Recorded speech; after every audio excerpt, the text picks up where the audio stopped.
자, 시작하겠습니다. 밤하늘에 빛나는 단 하나의 고대 신화가 어떻게 전혀 다른 두 개의 문화적 세계를 창조해냈는지 그 흥미로운 과정을 파헤쳐보는 오늘의 분석 시간에 오신 것을 환영합니다. 바로 들어가 보죠.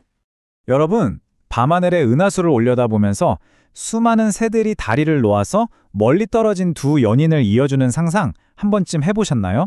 동아시아 역사와 문화에 아주 깊숙하게 새겨진 밤하늘을 가로지르는 견우와 직녀의 이 애틋하고 낭만적인 전설 속으로 지금부터 푹 빠져보겠습니다.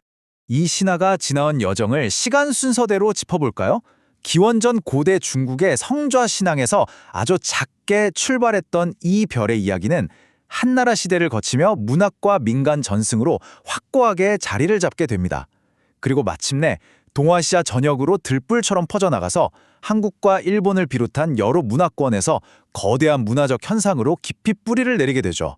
일부 하나의 별 두 이야기, 천상의 로맨스, 그 공통된 기원입니다.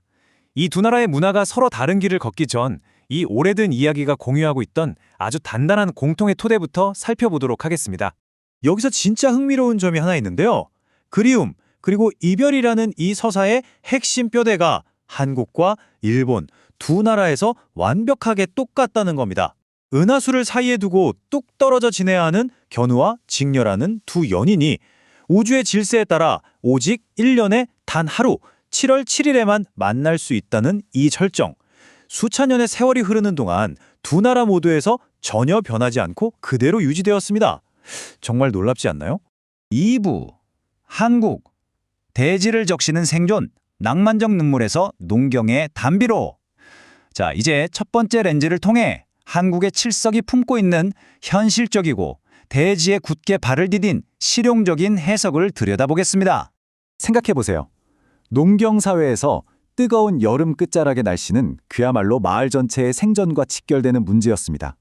그래서 1년 만에 만난 견우와 직녀가 흘리는 기쁨의 눈물, 우리가 흔히 칠성물이라고 부르는 이 비를 사람들은 어떻게 받아들였을까요? 단순한 낭만을 넘어서 가을 결실을 앞두고 타들어가는 대지를 흠뻑 적셔주는 정말 고마운 단비로 해석했습니다. 두 연인의 낭만적인 눈물이 공동체의 생존을 책임지는 생명수 같은 아주 기능적인 역할로 완벽하게 탈바꿈한 거죠. 이런 실용적인 성격은 사람들의 일상생활 속에서도 고스란히 묻어납니다. 마침 밀 수확이 끝나는 시기라 사람들은 이웃들과 모여 고소한 밀국수랑 밀전벽을 나눠 먹으면서 그동안의 고단함을 달랬습니다. 또 장마철 습기 때문에 눅눅해진 옷이나 책을 마당에 쫙 펼쳐놓고 햇볕에 바짝 말리는 포세풍습으로 다가올 가을을 아주 실용적으로 대비했죠. 여성들은 장독대 위에 정화수를 떠놓고 직녀성에게 바느질 솜씨가 늘게 해달라고 간절히 빌기도 했고요. 하늘의 신화가 사람들의 고된 땀방울과 노동 속으로 아주 깊숙이 자연스럽게 스며든 겁니다. 그러니까 여기서 우리가 짚고 넘어가야 할 핵심은 한국의 칠석은 철저하게 농사의 리듬 그리고 생존의 필요성에 꽁꽁 묶여 있었다는 사실입니다. 그래서 어떻게 되었을까요? 국가가 눈부시게 산업화되고 거대한 도시들이 생겨나면서 농업이 차지하는 비중이 줄어들자 칠석이 가졌던 그 실용적인 기반도 자연스럽게 힘을 잃게 되었습니다.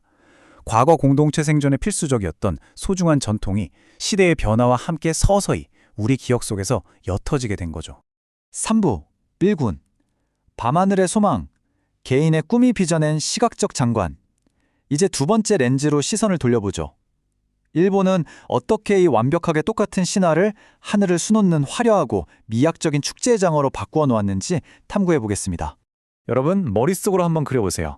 오색찬란한 소원종이들이 길다란 대나무 가지에 매달려서 산들바람에 기분 좋게 흔들리는 아름다운 광경을요.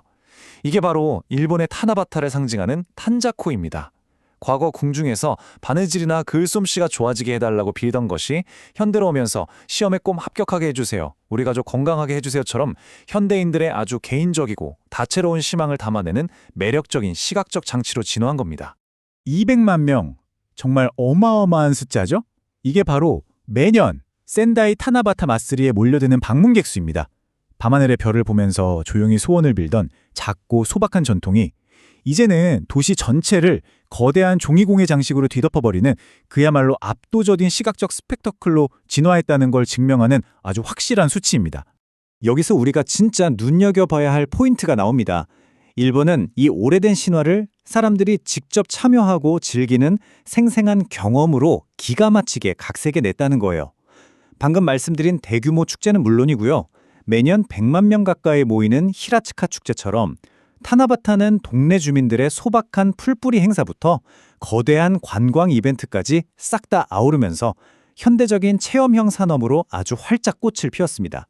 4부, 왜 갈라지게 되었을까? 문화적 분기점 분석. 자, 이제 이 분석의 뼈대가 되는 가장 근본적인 사회학적 질문으로 훌쩍 뛰어들어가 볼 시간입니다. 도대체 왜 똑같은 신화 하나가 이토록 판이하게 다른 두 개의 현실을 만들어낸 걸까요? 두어 나라의 방식을 나란히 놓고 보면 그 차이가 정말 명확하게 보입니다. 한국은 전통적인 음력을 굳건히 고수하면서 이 신화를 자연의 리듬과 땀 흘리는 노동, 그리고 공동체의 생존이라는 실용성에 단단하게 묶어두었습니다. 반면에 일본은 서양의 양력을 아주 발빠르게 수용하면서도 필요하면 한 달 늦게 축제를 여는 식의 엄청난 융통성을 발휘했죠. 그러면서 이 신화의 무게중심을 개인의 소망, 시각적인 미학, 그리고 관광이라는 경험 쪽으로 확 틀어버린 겁니다. 5부, 전통은 어떻게 살아남는가? 기능, 대경험. 이제 우리는 오늘 탐구의 최종 목적지에 다다랐습니다. 인간이 만들어낸 전통이 현대의 거센 흐름 속에서 조용히 자취를 감추느냐, 아니면 놀라운 생명력으로 끈질기게 살아남느냐, 그 흥미로운 비밀을 파헤쳐보죠. 모든 내용을 종합해보면 결국 가장 핵심적인 결론은 이렇습니다. 시대가 변해감에 따라 과거의 팍팍한 삶 속에서 필요했던 실용적 기능에만 전적으로 기대고 있던 전통은 그 기능이 쓸모 없어지면 자연스레 쇠퇴하는 길을 걷게 됩니다. 하지만 누구나 즐길 수 있는 시각적이고 참여적인 경험으로 성공적인 변신을 해낸 전통은 시대와 세대를 훌쩍 뛰어넘어 살아 숨쉰다는 거죠. 이 두 나라의 엇갈린 행보는 우리에게 정말 큰 깨달음을 줍니다. 여러분, 전통이라는 건 박물관의 유리 진열장 안에 얌전히 박제되어 있는 화석 같은 게 아닙니다. 각 사회가 처한 환경, 그리고 사람들의 수많은 선택에 의해 숨쉬듯 끊임없이 재해석되고 진화하는 유기체죠. 문화라는 게 단순히 쓸모있는 도구에서 벗어나 사람들을 즐겁게 하고 서로를 이어주는 연결고리로 형태를 바꿀 때 정말 상상도 못할 엄청난 회복력과 생명력을 뿜어내게 되는 겁니다. 같은 하늘 아래 같은 별을 바라보면서도 인간은 끊임없이 서로 다른 이야기를 만들어낸다. 와, 정말 멋진 문장이지 않습니까? 오늘 밤 어두운 하늘을 올려다보시게 된다면 스스로에게 한 번쯤 이 질문을 던져보셨으면 좋겠습니다. 지금 우리가 이 시대에 새롭게 만들어가고 있는 수많은 이야기들 중에서 과연 어떤 것들이 훗날 시대를 뛰어넘어 내일의 매혹적인 전통으로 살아남게 될까요? 이 깊은 여운을 남기는 질문을 여러분께 던지면서 오늘의 분석을 모두 마치겠습니다. 끝까지 함께해 주셔서 감사합니다.